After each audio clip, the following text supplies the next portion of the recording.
Okay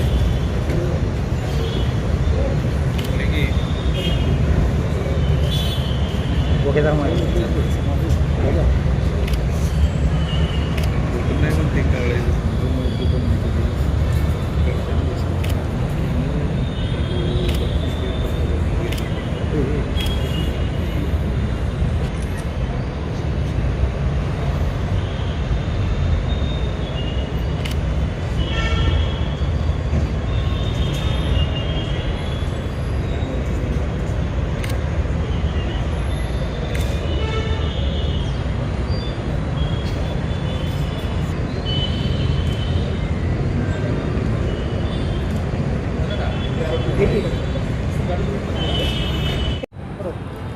आज रोजी सांगली जिल्ह्यामध्ये एक चांगली ड्रग्सची कारवाई झालेली आहे।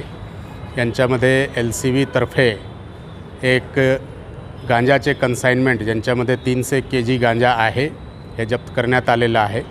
यांच्यामध्ये मिरज ग्रामीण पोलीस स्टेशनमध्ये गुन्हा दाखल करण्यात आलेला आहे आणि या प्रकरणामध्ये एक आरोपी ताब्यात घेण्यात आलेला आहे। बाकी इतर जे आरोपी यांच्यामध्ये आहे त्यांच्याबद्दलचे विचारपूस आणि शोध चालू आहे। हे माल उडीसावरून आलेला आहे आणि हे पुण्याकडे चाललं होता अशी प्रारंभिक जे आहे चौकसीमध्ये माहिती मिळालेली आहे। अजून यांचे तपास चालू आहे।